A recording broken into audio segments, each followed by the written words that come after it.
हम बहुत ही भयानक दौर से आजकल गुजर रहे हैं। जैसे मनोज झा ने कहा, सभी वक्ताओं ने बात कही। रामनाथ ठाकुर जी नहीं है,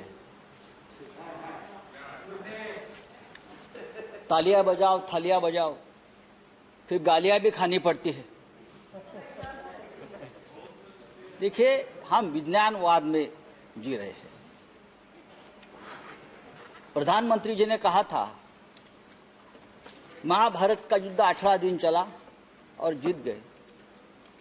हमें 21 दिन चाहिए कोरोना का युद्ध जीतने के लिए। और कितने 21 दिन चाहिए, मैं ये सवाल हमारे नए हेल्थ मिनिस्टर से पूछना चाहता हूं।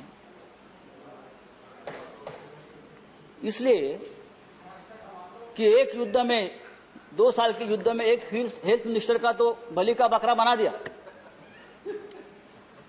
अब हम आपसे उम्मीद करते हैं, ये कोई राजनीति का विषय नहीं है, ये कोई श्रेयवाद की लड़ाई नहीं है, ये कोई जुमलेबाजी का विषय नहीं है, ये एक राष्ट्रीय आपत्ति है।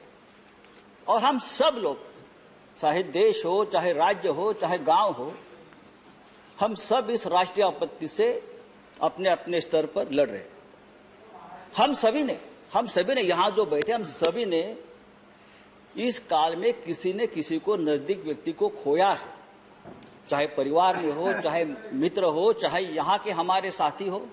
यहाँ राजू सातव जी, अहमद पटेल जी, महापात्रा जी, सुरेश आंगड़ी जी, वहां लोकसभा में एक्स मेंबर्स, सभी को हमने खोया है। और तकलीफ है, राजू सातव तो 2 दिन पहले हमसे बात कर रहे थे हॉस्पिटल से, वीडियो कॉल पे। 2 दिन पहले हमसे बात की उसने। ऐसा मंजर हमने कभी नहीं देखा।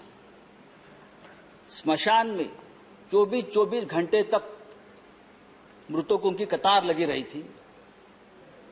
एम्बुलेंस 2-2 दिन स्मशानों के बाहर एम्बुलेंस लगी रहती थी। गंगा के जहां जहां गंगा का प्रवाह चलता है, पटना तक, बंगाल तक, जहां वहां तक ये कोरोना के जो मृतों के शरीर तैरते तैरते वहां तक जाते थे हजारों। लेकिन कल वाराणसी में हमारे प्रधानमंत्री जी गए, वहां बहुत प्रशंसा की। वाराणसी में तो सबसे ज्यादा, देखिए क्या गंगा मैया झूठ बोल रही थी, जो अपने साथ इतने शवों को लेकर हमारे सामने आ रही थी। गंगा मैया तो झूठ नहीं बोल रही थी। जिस तरह से, जी हाँ, और जिस तरह से गंगा के किनारे, जिस तरह से गंगा के किनारे हजारों शवों को दफनाया गया जैसे भी लाकर, वो हम सबने देखा है, पूरे विश्व में देखा है।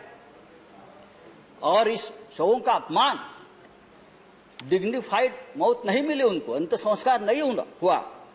इंडियन पिनल कोड 297 जहां लिखा है कि शवों का अपमान नहीं होना चाहिए, वो गैर कानूनी है और अपराध दंड है।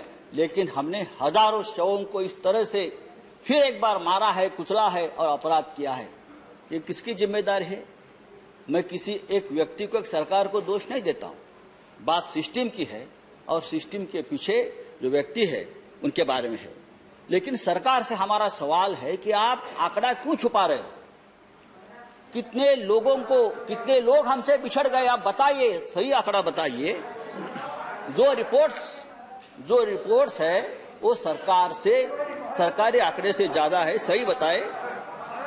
देश में देखिए, महाराष्ट्र और राज्य की बात छोड़ दीजिए। चेयर को अटैच करिए। हाँ, चेयर, देखिए आप उनको बताइए। नहीं, प्लीज आप अटैच करिए। आज भी लॉकडाउन चल रहा है सर। लॉकडाउन का अपना एक दर्द है, लेकिन सिर्फ लॉकडाउन यही एकमात्र उपाय या मात्रा नहीं है। बात अगर हम वैक्सीनेशन की करते हैं तो पूरे, अरे महाराष्ट्र तो करेगा, महाराष्ट्र तो सबसे ज्यादा है। सुप्रीम कोर्ट ने कहा है महाराष्ट्र मॉडल पूरे देश में लगाइए। आप लगाएंगे? ये सुप्रीम कोर्ट का आदेश है कि मुंबई मॉडल को आप इस्तेमाल करिए। ये मद्रास हाईकोर्ट का आदेश है कि मुंबई मॉडल को आप ऑक्सीजन के डिस्ट्रीब्यूशन और कोविड सेंटर के बारे में जो कहा है, आप पढ़ लीजिए सुप्रीम कोर्ट का ऑर्डर। आप क्या मुझे बता रहे हो महाराष्ट्र? आप आकर देखिए महाराष्ट्र की सरकार क्या कर रही है, आप आकर देखिए एक बार। संजय जी आप समाप्त कीजिए। संजय जी आप देखिए, समाप्त इंडिया संजय जी इंडिया समाप्त कीजिए आप नहीं, कुछ नहीं। योर टाइम इज ओवर क्या? योर टाइम इज ओवर अरे अभी तो मैंने यू हैव शुरू भी 5 नहीं किया है। Minutes your time is over नहीं, मेरा टाइम कितना है आप 5 बताइए। मिनट्स 5 मिनट्स तो 5 मिनट नहीं हो गया है। नहीं हो गया 5 मिनट नहीं हुआ। यू स्टार्टेड ऑन आपका टाइम 3 पर तो सर, तो लॉकडाउन चल रहा है, लॉकडाउन चलता रहेगा, लेकिन मास वैक्सीनेशन नहीं इससे चलेगा हमारे देश में अब तक कितने वैक्सीनेशन हम कर चुके हैं? 125 करोड़ का देश है, कितने % हम वैक्सीन अब तक कर चुके हैं? आज भी देखिए पूरे देश में चाहे महाराष्ट्र के कुछ शहर संजय जी, हो, अब समाप्त चाहे कीजिए, बिहार हो, चाहे उत्तर प्रदेश अब हो, प्लीज समाप्त कीजिए। वैक्सीनेशन की Thank you. शॉर्टेज है। Thank you, Sanjay ji. और आज भी वैक्सीनेशन Thank you. सेंटर पर लोग दंगा कर रहे हैं। Thank you, संजय वैक्सीनेशन जी। के लिए। Next तो speaker। नहीं, और हमने please 6 समाप्त करोड़ वैक्सीन विदेश में भेज दिए। हमने 9000 मेट्रिक टन ऑक्सीजन विदेश में भेज दिया है। नहीं आप समाप्त करिए प्लीज इससे हमारी हेल्थ केयर की पूरी पोल खोली। प्लीज समाप्त कीजिए आप संजय जी